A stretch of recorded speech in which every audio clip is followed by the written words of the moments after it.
పరిశుద్ధుడైన మా ప్రభా, మహోన్నతుడా, మా ప్రభు అయిన యేసు మిమ్మల్ని స్తుతిస్తూ ఉన్నాము. మీరు మమ్మల్ని ప్రేమించి మీరు ఇచ్చిన ఈ ప్రార్థన సమయమును బట్టి మీకు స్తోత్రాలు, వందనాలు చెల్లిస్తూ ఉన్నాము. పరిశుద్ధాత్ముడా, మీ పరిశుద్ధాత్మ శక్తిని, మీ ప్రభావమును, మీ వెలుగును మాకు అనుగ్రహించుతున్న దేవుడవు. అందుకు మీకు స్తోత్రాలు, వందనాలు చెల్లిస్తూ ఉన్నాము. ప్రభా, మీ సన్నిధిలో చేర్చున్న మా పైన మీ దయా సంకల్పమును నెరవేర్చండి. మీ చిత్తములో మమ్మలను నడిపించమని ప్రార్థన చేస్తూ ఉన్నాము. పరిశుద్ధాత్ముడా, ఈ ఆరాధనకు మీరు అధ్యక్షత వహించి ప్రతి ఒక్కరూ మిమ్మల్ని గుర్తెరిగి మిమ్మల్ని స్తుతిస్తూ గణపరుస్తూ మీ నామమును కీర్తించి మహిమపరచుటకును సహాయము చేయమని వేడుకొంచున్నాం. ప్రభా, పాటలు పాడుచుండగా పాటల ద్వారా మీరు మహిమను పొందండి, మా ఆత్మలను మీరు సిద్ధపరచండి. అలాగే తండ్రి, మాకు తగిన స్తుతి ఆరాధనను అనుగ్రహించండి. మీ వాక్యమును మాకు అనుగ్రహించండి. మా ప్రాణములు తెప్పరిల్లులాగున చేయమని ప్రార్థన చేస్తూ ఉన్నాము. మీ సన్నిధిలో ఉన్న సర్వ సంపదల చేత మమ్మలను స్థిరపరచండి, బలపరచమని ప్రార్థన చేస్తూ ఉన్నాము. ప్రభా, ఘనత ప్రభావములు మీ సన్నిధిలో ఉన్నవి, బల సౌందర్యములు మీ సన్నిధిలో ఉన్నవి. వాటిని మాకు అగపరచండి, వాటిని మేము పొందుకున్నటకును సహాయము చేయండి. ఈ ఆవరణమంతటిని మీరు స్వాధీనపరచుకోనండి. చిన్నపిల్లలు, పెద్దలు ప్రతి ఒక్కరూ మిమ్మల్ని స్తుతించుకొని బిడ్డలుగా ప్రతి ఒక్కరిని మీరు చేయమని వేడుకొంచున్నాము. రాజా, రక్షకుడా, మీకు స్తోత్రాలు, వందనాలు చెల్లిస్తూ ఉన్నాము. మీ వాక్యం వినుచున్న ప్రతి బిడ్డను మీరు దర్శించి మీ దయగలిగిన హస్తమును ప్రతి ఒక్కరితో ఉంచి నాయన, వినగలిగిన చెవులను, గ్రహించగలిగిన హృదయములను మాకు మీరు దయచేయండి.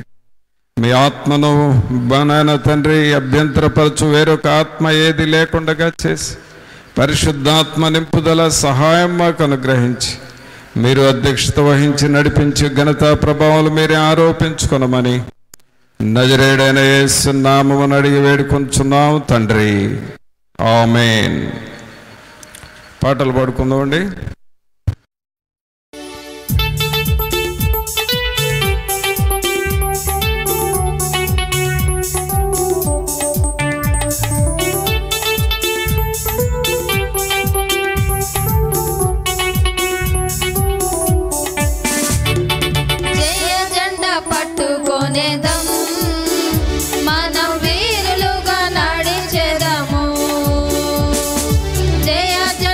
పట్టుకొనేదం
దేవుని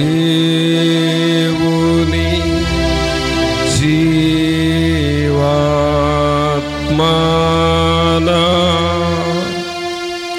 మీదికి రమ్ము.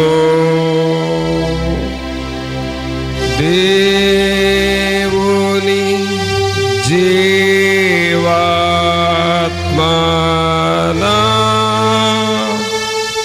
మీదికి రమ్ము. వీరాచు వంచు మాలాచు నింపు దేవుని జీవాత్మనా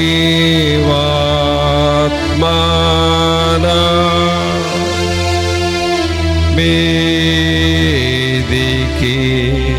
రమ్ము. యేసు మిమ్మల్ని స్తుతిస్తున్నామయ్యా. మీరు మా దేవుడు, మా రక్షకుడు, మీకు వందనాలు. నిత్య జీవమునిచ్చుచున్న దేవుడవు, అందుకు మిమ్మల్ని స్తుతిస్తూ ఉన్నాము. మీ కృప కనికరం కలిగిన ఆత్మను మాకు దయచేసి అన్ని విషయంలో మీరే సహాయం చేసి మీ కృపలో బలపరచండి నాయనా. మీ వాక్యము దగ్గరకు వస్తూ ఉన్నాము. మీ వాక్యం మాకు ఎంతో అవసరము. అది మా జిహ్వకు ఎంతో మధురమై ఉన్నది. అట్టి వాక్యమును మాకు మీరు దయచేయండి. మీ సన్నిధిని, మీ ఆత్మ సహాయమును మాతో ఉంచి మమ్మల్ని నడిపించి బలపరచమని, మా ఆత్మలకు కావలసిన హెచ్చరికలు మాకు మీరు అనుగ్రహించమని మా ప్రభు అయిన యేసు నామమున అడిగి వేడుకొంచున్నాము తండ్రి. ఆమేన్. ప్రియులారా, దేవుని వాక్యం చదువుకుందాం. ఫిలిప్పీలకు రాసిన పత్రిక 4వ అధ్యాయము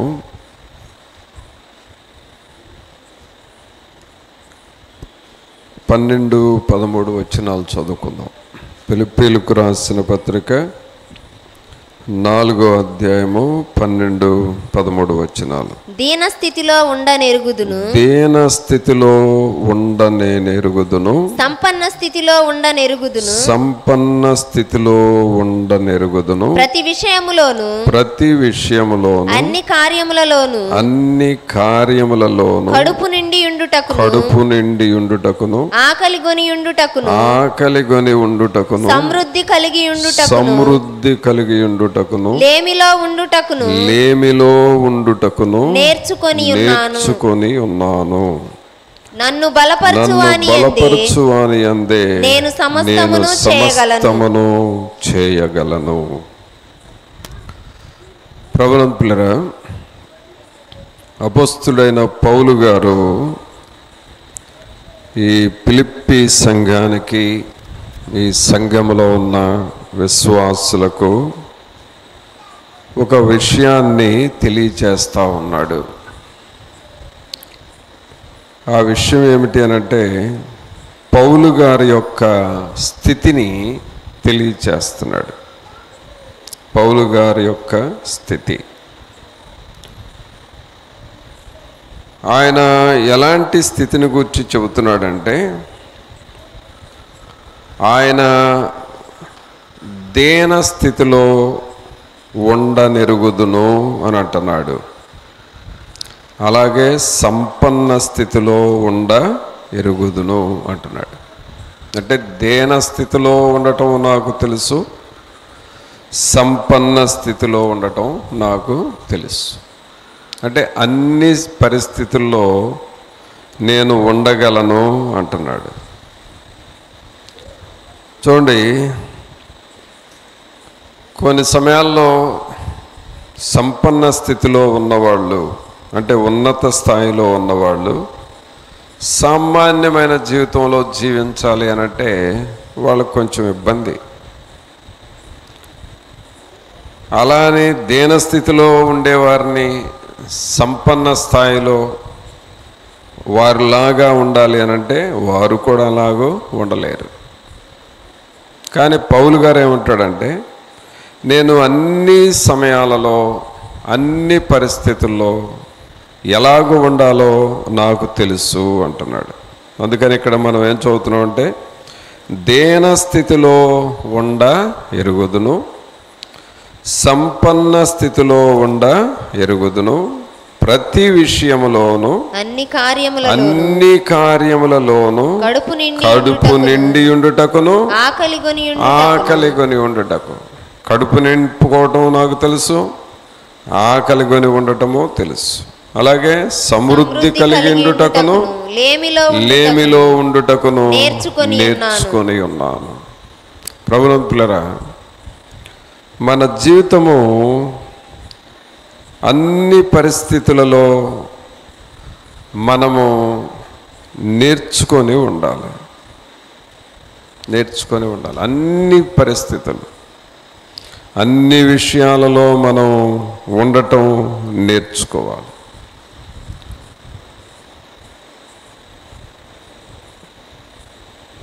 లేమిలో ఉండటం నేర్చుకోవాలి, సమృద్ధిలో ఉండటం కూడా నేర్చుకోవాలి. కడుపు నింపుకోవటం నేర్చుకోవాలి, ఒకవేళ ఆకలిగా ఉండాల్సి వస్తే ఆకలిగా ఉండటము నేర్చుకోవాలి. ఈ పరిస్థితులన్నీ ఈయనకి ఎలా వచ్చినాయి, పౌలు గారికి ఎలా వచ్చినాయి అంటే 13వ వచనంలో ఏమంటాడంటే, నన్ను బలపరచువాని అందే నేను సమస్తమును చేయగలను. ఇవన్నీ నేను ఎలా చేస్తున్నానంటే దేవుడు నన్ను బలపరుస్తున్నాడు అని అంటున్నాడు. ఏం చేస్తున్నాడంట దేవుడు? దేవుడు నన్ను బలపరుస్తున్నాడు.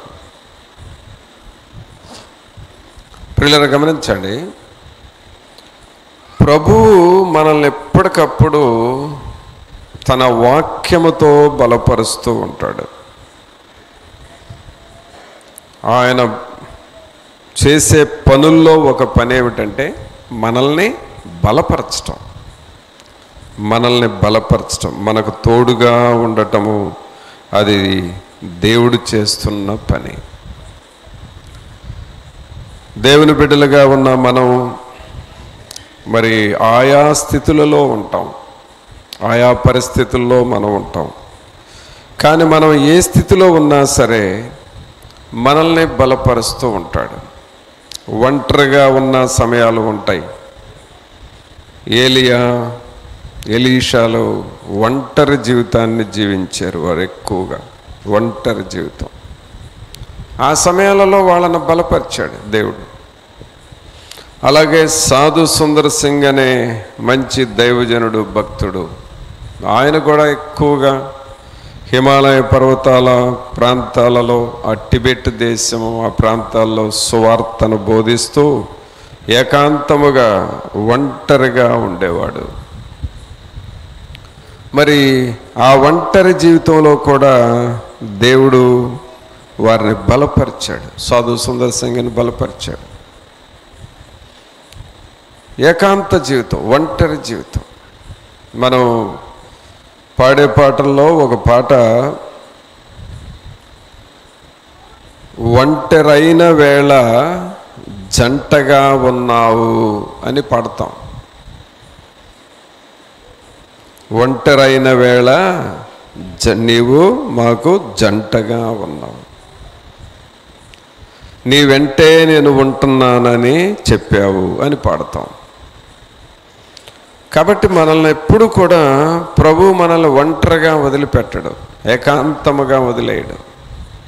ఆయన నిన్ను బలపరచటానికి ప్రభు హస్తము మనకు తోడుగా ఉంటుంది. ఆయన ఎప్పుడు మనల్ని బలపరుస్తాడు. ఆకలిగా ఉన్నప్పుడు నీకు ఆకలి తీరుస్తాడు. అలాగే సంపన్న స్థితిలో నిన్ను ఉంచుతాడు, దీనస్థితిలో ఉంచుతాడు. లేమిడి పరిస్థితులు ఉంటాయి, ఐశ్వర్యం ఉన్న పరిస్థితులు ఉంటాయి. ఈ సమృద్ధిని దేవుడు నీకు ఇచ్చి నిన్నెప్పుడూ బలపరుస్తూ ఉంటాడు. ఈ అనుభవాన్ని మనం కలిగి ఉండాలి. కొన్ని సమయాల్లో పనులు చేసేటప్పుడు లేక శోధనలు వచ్చినప్పుడు నీ పక్షంగా ఎవరు ఉండరు. ఆ బాధ అంతా నువ్వే పడాలి. నీ సిలువ నీవు మోయాల్సిందే. ఎవరో మన సిలువను ఎవరు మోయరు. అనగా మన కష్టాలు మనం పడాలి, మన శ్రమలు మనం పడాలి, మన బాధలు మనం పడాలి. అలాంటి సమయాలలో కూడా దేవుడు మనల్ని ఎన్నడూ ఒంటరిగా వదిలిపెట్టడు. ఆయన ఎన్నడూ మనకు విడనాడడు, దూరం అవ్వడు. ఆయన మనకు తోడుగా ఉండి మనల్ని బలపరిచే దేవుడు. అందుకనే పౌలు గారు అంటున్నాడు, నన్ను బలపరచు అని అందే నేను సమస్తమును చేయగలను. ప్రభు మనల్ని బలపరుస్తాడు అనే ఒక విశ్వాసం నీలో ఉండాలి. విశ్వాసం, మన హృదయాలలో విశ్వాసము కావాలి. ప్రభు నాకు సహాయం చేస్తాడు. అబ్రహాము గారికి దేవుడిచ్చిన వాగ్దానం ఏంటంటే, నీ సంతానాన్ని మరి ఆకాశంలో నక్షత్రాలు ఎలాగూ ఉన్నాయో అలాగూ నీ సంతానాన్ని నేను దీవిస్తాను, ఆశీర్వదిస్తాను అని అబ్రహాం గారికి దేవుడు వాగ్దానం ఇచ్చాడు. ఆ వాగ్దానాన్ని నమ్మాడు. అయితే అబ్రహాము గారిని దేవుడు ఎలా పరీక్షించాడంటే, నేను అబ్రహాముకు చెప్పిన వాగ్దానం ఆయన నమ్మాడా నమ్మలేదా అని పరీక్షించడం కోసం ఆయనకు ఉన్న ఒకే ఒక కుమారుడు ఎవరు? ఇస్సాకు. నీ ఒకగాను ఉన్న నీ కుమారుడు ఇస్సాకును నాకు బలివు అని అడిగాడు. మరి వాగ్దానం చూస్తేనేమో నీ సంతానాన్ని నేను ఇసుకురేణువుల వలె ఆకాశ నక్షత్రాల వలె నేను ఆశీర్వదిస్తాను అని చెప్పాడు. మరి ఇక్కడేమో ఉంది ఒకే ఒక కుమారుడు. ఈ కుమారుడు బ్రతుకుంటేనే కదా ఆ తర్వాత వివాహాలు చేసి వారికి సంతానం, ఆ పిల్లలకి సంతానం కలిగి విస్తరించేది. మరి ఒక్కగానొక్క కుమారుణ్ణి బలి ఇవ్వమంటున్నాడు. కానీ అబ్రహాం గారు ఎక్కడ కూడా అవిశ్వాసం చూపించలే, ఎక్కడ అపనమ్మకం లేదు, విశ్వాసమే చూపించాడు. దేవుడు నా కుమారుని ఇవ్వమంటున్నాడు, బలిగా ఇచ్చేస్తాను. కానీ నా కుమారుని ఎలాగూ రక్షిస్తాడో దేవుడే రక్షిస్తాడు అని అనుకున్నాడు. దేవుని మీద అంత విశ్వాసం వచ్చాడు. ప్రభునంతులారా, మనము కూడా దేవుని మీద అలాంటి విశ్వాసం ఉంచాలి.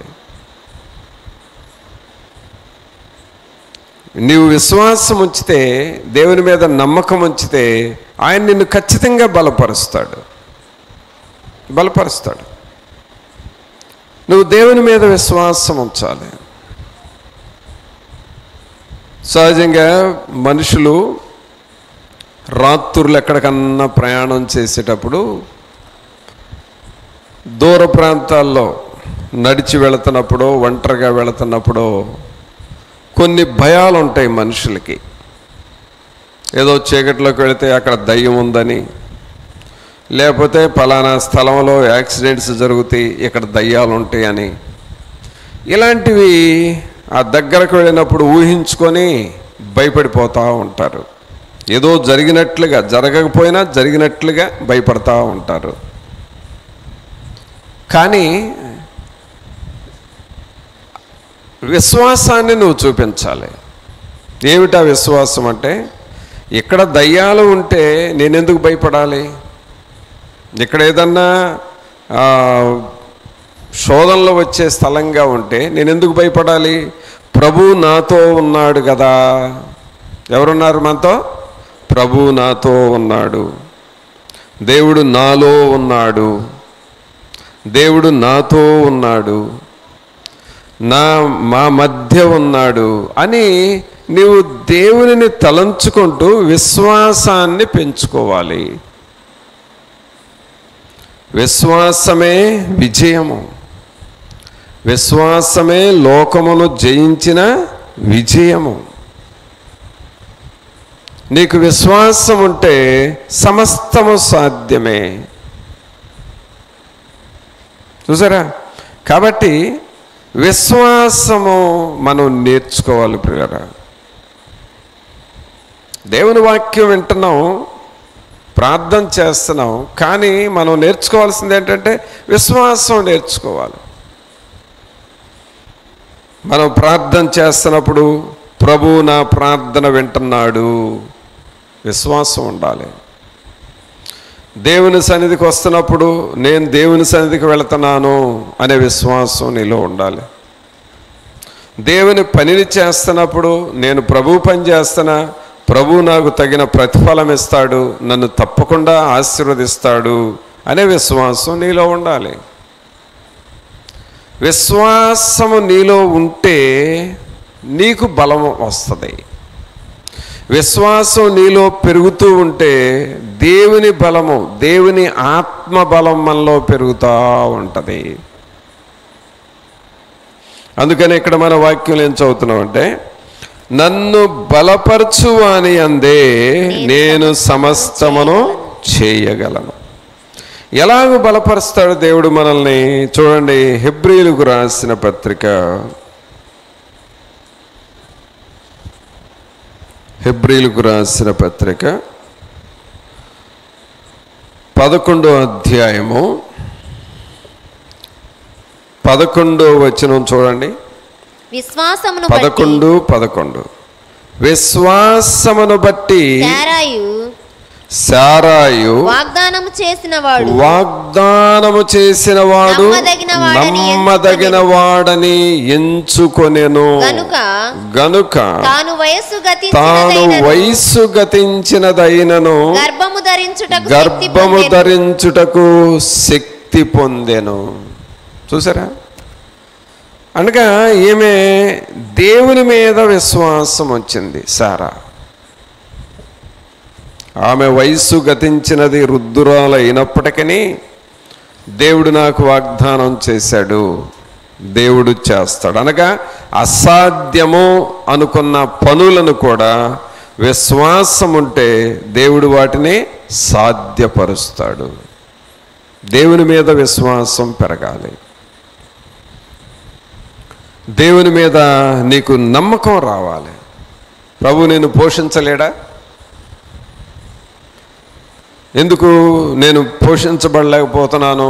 నాకు జరుగుబాటు లేకుండా పోతా ఉంది, లేకపోతే నాకేమీ చేసినా కలిసి రావట్లేదు అని ఎందుకు అవిశ్వాసంగా ఉంటావు? ప్రభు నిన్ను పోషించలేడా? అందుకనే దేవుడు ఏమంటున్నాడు, ఆకాశంలో ఉన్న పక్షుల్ని చూడండి, అవి విత్తవు, కోయవు, కూర్చుకొనవు, కానీ ఏమన్నా ఆకలిగా ఉంటున్నాయి అవి? ఆకాశ పక్షుల కంటే మీరు శ్రేష్ఠులు కారా? ఆ పక్షుల విషయమై నేను శ్రద్ధ తీసుకుంటుంటే మీ విషయమై నేను శ్రద్ధ తీసుకోలేనా అని ప్రభు అంటున్నాడు. కావున విశ్వాసం మనం నేర్చుకోవాలి ప్రియులారా. దేవుని మీద నీకు అలాంటి విశ్వాసం ఉండాలి.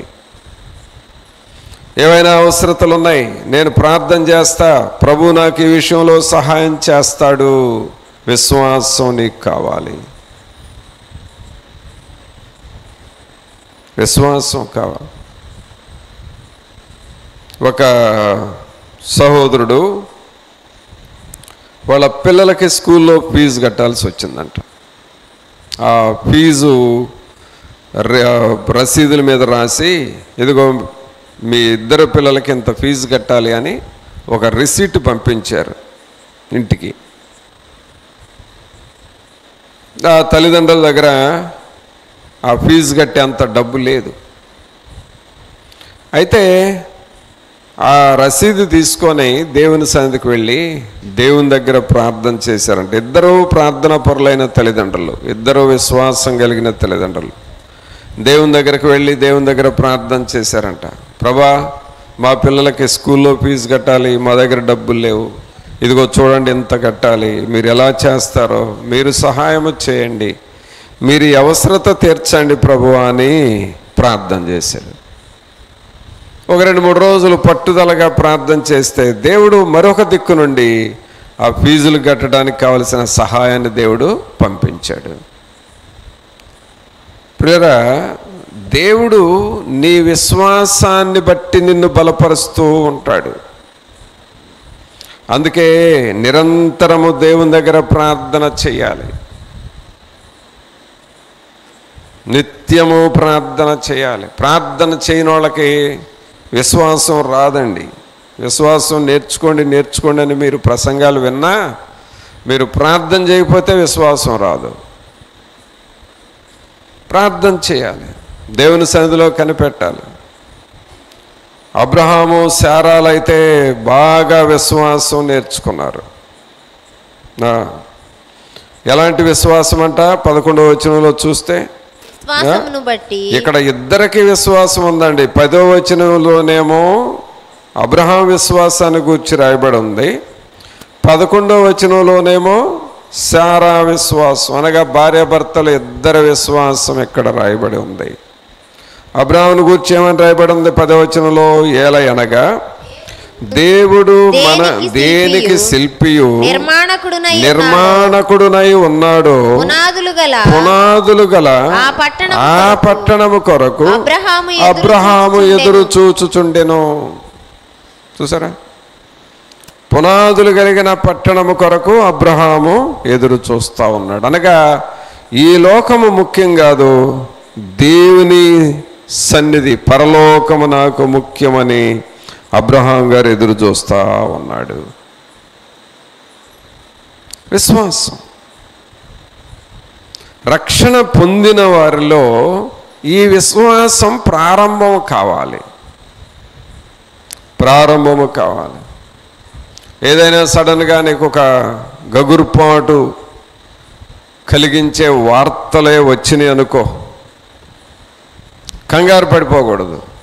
ప్రభువు మనతో ఉన్నాడు కదా, ప్రభువుకు మనం ప్రార్థన చేస్తాం కదా, దేవుడు మనతో ఉన్నాడు, మనకి ఏ అపాయం రానివ్వడు, ఏ నష్టము మనకు రానివ్వడు, ప్రభువు మనకు సహాయం చేస్తాడు అనే విశ్వాసం మనకు కావాలి. చూసారా? మరి ఆ విశ్వాసం మనం నేర్చుకుంటున్నామా? ఆ విశ్వాసం మనకు ఉందా అసలు?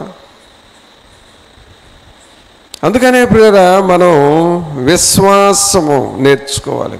తొందరపడే విషయాలు వస్తాయి, కంగారు పడే విషయాలు వస్తాయి, ఏదో తొందరగా అభ్యంతరాలు వస్తాయి. కానీ మనం చేయాల్సింది ఏంటంటే ప్రభు మనతో ఉన్నాడు. మనం ఏమని పడతాం? చెయ్యి విడువడు ఎప్పుడు, వేడనాడాడు ఎన్నడు, చెయ్యి విడువడు ఎప్పుడు, వేడనాడాడు ఎన్నడు, కన్న తల్లి చేర్చునట్లు నన్ను చేర్చున ప్రియుడు, కన్న తల్లి చేర్చునట్లు నన్ను చేర్చున ప్రియుడు. చూసారా? ఒక విశ్వాసం నీలో ఉండాలి. ప్రభు నాతో ఉన్నాడు, నా ప్రార్థన వింటున్నాడు, నన్ను వదిలిపెట్టడు, నా కుటుంబాన్ని వదిలిపెట్టడు, నా అవసరతలు తీర్చే దేవుడు, దేవుడు క్రీస్తు యేసునందు మీ ప్రతి అవసరత తీర్చును అని ఉన్నది, ఆయన నాకు సహాయం చేస్తాడు అని విశ్వాసముతో నువ్వు ప్రార్థన చేయాలి. అంతేగాని అవిశ్వాసపు మాటలు ఎప్పుడు చెప్పకూడదండి. అవిశ్వాసపు మాటలు అసలు మన నోటికే రాకూడదు.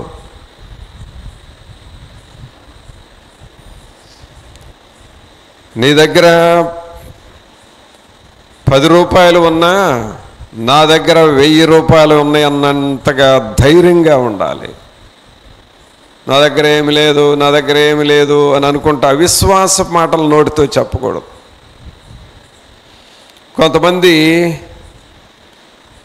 పంట పొలాల విషయంలో కూడా ఈ సంవత్సరం నాకు పంట పండలేదు, పంట పండుతుంది, కానీ జనాలకు చెప్పటం మాత్రం పండలేదు అంట. అవిశ్వాసపు మాటలు. నీ నోటి మాట ఎలాగో చెబితే అలాగే జరుగుతుంది కది. నీ నోటితో ఏం చెబుతావు అదే జరుగుతుంది.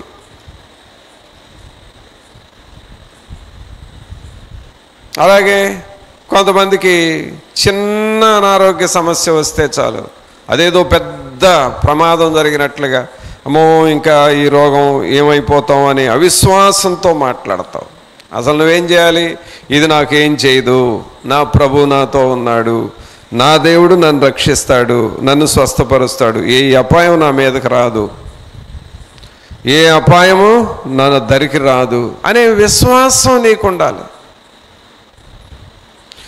ఏ అపాయము నా గుడారము సమీపించనీయక,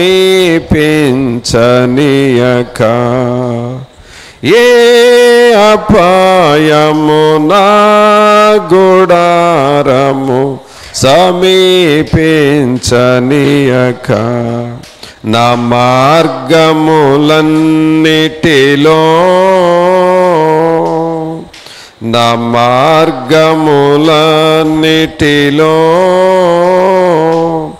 నీవే నా మైనందున కృపామయుడా, నీలో నా నివసింపజేసినందున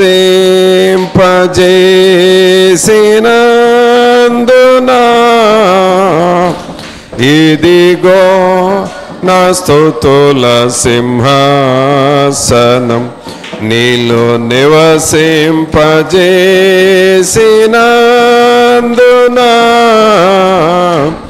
ఇదిగో నా స్తుతుల సింహాసనం, కృపామయుడా.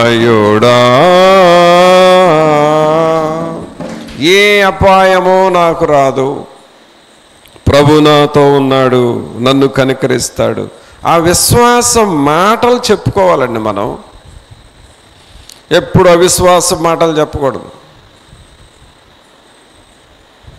అసలు అవిశ్వాస మాటలు నీ నోటికి రాకూడదు. అసలు వచ్చినాయి అనంటే సాతానుడు రెడీగా ఉంటాడు, ఈ అవిశ్వాసాలని ఇంకా అవిశ్వాసంలోకి నెట్టేస్తాడు. మనకు ధైర్యము, నిబ్బరము, విశ్వాసం, ప్రభు నాతో ఉన్నాడు, నాకే అపాయం రాదు, నాకు పేదరికం ఉండదు, ప్రభు నాకు ఐశ్వర్యాన్ని ఇస్తాడు, ప్రభు నన్ను బలపరుస్తాడు, ఆ నన్ను బలపరచు అని అందే నేను సమస్తము చేయగలను, ప్రభు నన్ను బలపరుస్తాడు అనే ఆ విశ్వాసమును నీవు నేర్చుకోవాలి. అలాంటి విశ్వాసం శారాలో ఉంది. అందుకనే 11వ వచనంలో విశ్వాసమును బట్టి శారాయు వాగ్దానము చేసిన వాడు నమ్మదగిన వాడని ఎంచుకొనెను గనుక తాను వయస్సు గతించినదైనను గర్భము ధరించుటకు శక్తి పొందెను. చూసారా? విశ్వాసము ద్వారా ఆమె ఒక కుమారుణ్ణి సంపాదించుకున్నది. విశ్వాసము ద్వారా నీ ఒక వరాన్ని సంపాదించుకోవాలి. విశ్వాసము ద్వారా నీవు శక్తిని సంపాదించుకోవాలి. అలాంటి విశ్వాసం మనందరికీ ఉండాలి. అనగా మనం అందరము విశ్వాసం నేర్చుకోవాల్సిందే. ప్రతి ఒక్కరు నువ్వు ఆత్మలో బలపడాలంటే విశ్వాసం నేర్చుకోవాలి. ఒక స్టూడెంట్కి మార్కులు సరిగా రాలేదనుకో, నేను ప్రార్థన చేసుకుంటాను, ప్రభు నాకు జ్ఞానం ఇస్తాడు, ఈసారి మంచి మార్కులు వస్తాయి అనే విశ్వాసం నేర్చుకోవాలి.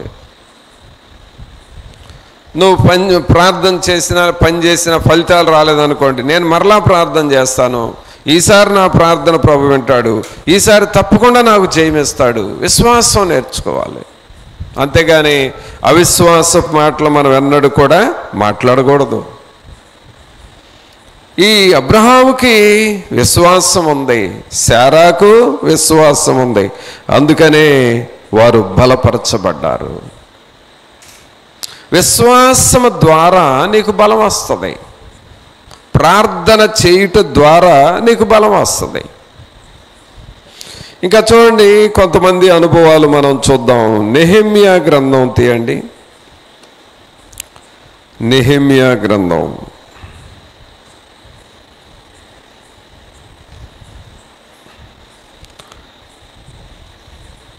2వ అధ్యాయము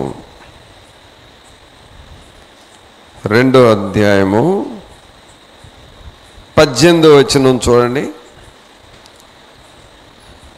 2:18 ఇదియుగాక నాకు సహాయము చేయు దేవుని కరుణాహస్తమును గూర్చి రాజు నాకు సెలవిచ్చిన మాటలన్నీ నేను వారితో చెప్పితిని. అందుకు వారు మనము కట్టుటకు పూను కొందము రండని చెప్పి ఈ మంచి కార్యము చేయుటకై బలము తెచ్చుకొనిరి. ఇక్కడ నెహెమ్యా ఎలాగూ బలపరచబడ్డాడంటే, శత్రువులు ఉన్నారు ఇక్కడ. నెహెమ్యాకి శత్రువులు ఎవరంటే టోబియా, సన్బల్లటు. వీరెప్పుడు కూడా నెహెమ్యా చేస్తున్న పనుల్ని, నెహెమ్యా చేస్తున్న దేవుని పనిని ఆటంకము చేయాలి అనుకునే వ్యక్తులు, ఆటంకపరిచే మనస్సు కలిగిన వ్యక్తులు. నెహెమ్యా ఏ పని చేసినా వీళ్ళు ఆటంకం చేయాలని చూస్తారు. అయితే ఆటంకపరిచినా కూడా వాళ్ళని చూసి ఏమైనా భయపడుతున్నాడా? వాళ్ళని చూసి ఏమైనా బాధపడుతున్నాడా? అయ్యో వీళ్ళు ఆటంకపరుస్తున్నారు, మరి ఇంక నేను ఏం చేయగలను అని ఏమన్నా దిగులు పడుతున్నాడంటే దిగులు పడట్లేదు. ఆయన ఏమంటున్నాడు? విశ్వాసంతో మాట్లాడుతున్నాడు. 18వ వచనం చదవండి. ఇదియుగాక నాకు సహాయము చేయు దేవుని కరుణాహస్తమును గూర్చియు రాజు నాకు సెలవిచ్చిన మాటలన్నీ నేను వారితో చెప్పితిని. అంటే అక్కడ శత్రువులు, ఈ టోబియా, సన్బల్లటు వచ్చి ఆటంకం చేస్తున్న ఆ ఆటంకాల్ని చూడట్లేదు, కానీ నా దేవుని కరుణాహస్తము నాకు తోడుగా ఉన్నది అని విశ్వాసముగా ఉన్నాడు. నా ప్రభు నాకు తోడుగా ఉన్నాడు, దేవుని కరుణాహస్తము నాకు తోడుగా ఉన్నది, ప్రభు నాతో ఉన్నాడు అనే ఆ విశ్వాసముతో నెహెమ్యా ముందుకు సాగాడు. మన జీవితాల్లో కూడా ఈ విశ్వాసం మనం నేర్చుకోవాలి. ప్రభు హస్తము మనకు తోడుగా ఉంటుంది. మనం దేవుని సన్నిధికి వచ్చాము, ఎవరు తోడుకుంటారు మనకి? ప్రభు మనకు తోడుకుంటాడు. మనం ప్రార్థన చేస్తున్నాం, ఎవరు తోడుకుంటారు మనకి? ప్రభు మనతో ఉంటాడు. ఈ విశ్వాసం నీకు రావాలి. ప్రభు నాతో ఉన్నాడు, దేవుడు మనకు ఎల్లప్పుడూ తోడుగా ఉన్నాడు అని పాడతాం పాట. మరి ఆయన నాకు తోడుగా ఉన్నాడనే విశ్వాసం కూడా నీకు ఉండాలిగా.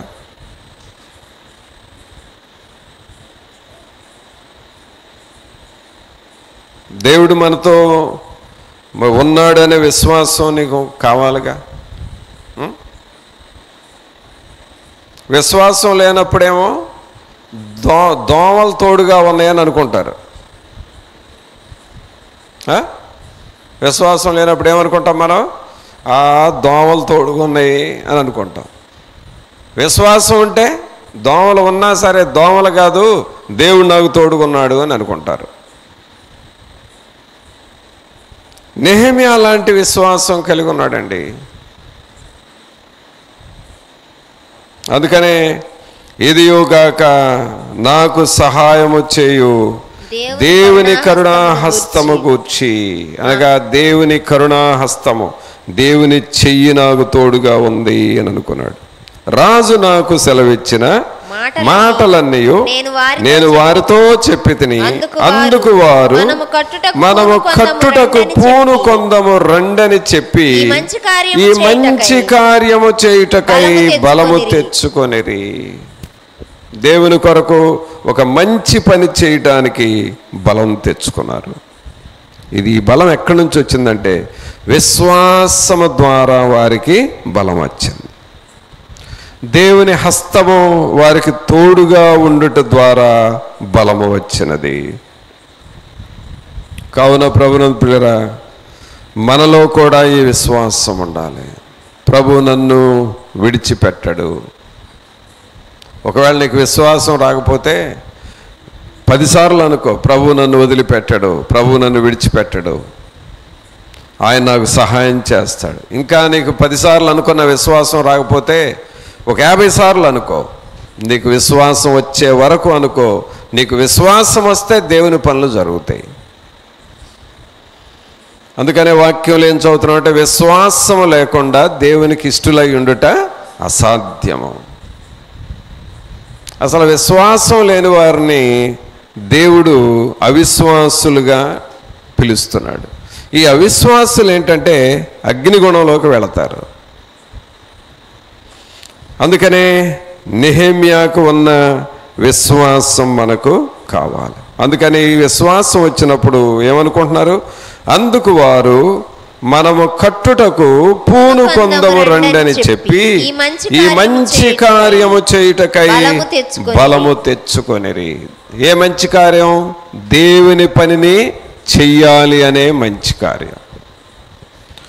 కొన్నిసార్లు విశ్వాసం లేకపోతే దేవుని పని కూడా చేయలేం. మనం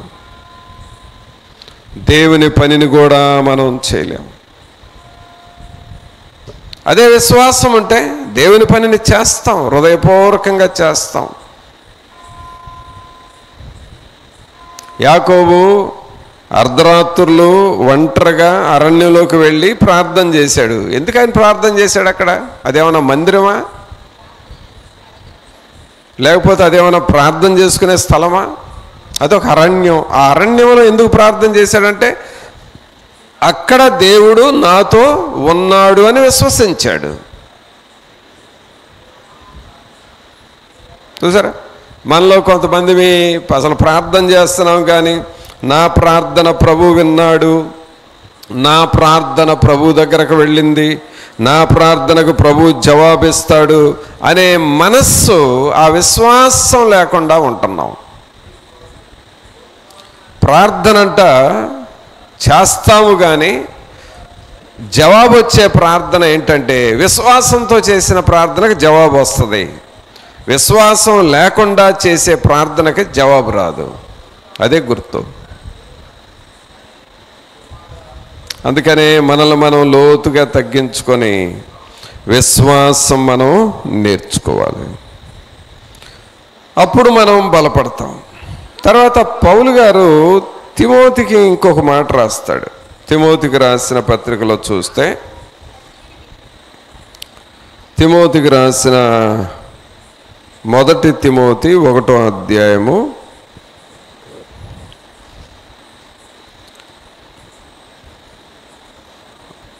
6వ వచనం నుండి చూడండి. 6వ వచనం 1 తిమోతి 1:7 అంటే 6 నుండి చదువుదాం. కొందరు వీటిని మానుకొని తొలగిపోయి తాము చెప్పు వాటినైనను నిశ్చయమైనట్టు రూఢిగా పలుకు వాటినైనను గ్రహింపకపోయినను ధర్మశాస్త్రోపదేశకులై ఉండగోరి నిష్ప్రయోజనమైన ముచ్చటలకు తిరిగిరి. కొందరు వీటిని మానుకున్నారంట. వేటిని మానుకున్నారు అనంటే 3వ వచనంలో చూస్తే, నేను మాసిదోనియాకు వెళ్ళుచుండగా సత్యమునకు భిన్నమైన బోధ చేయవద్దనియు కల్పనా కథలను మితములేని వంశావళులను విశ్వాస సంబంధమైన దేవుని ఏర్పాటుతో కాక వివాదములతోనే సంబంధము కలిగి ఉన్నవి. చూడండి,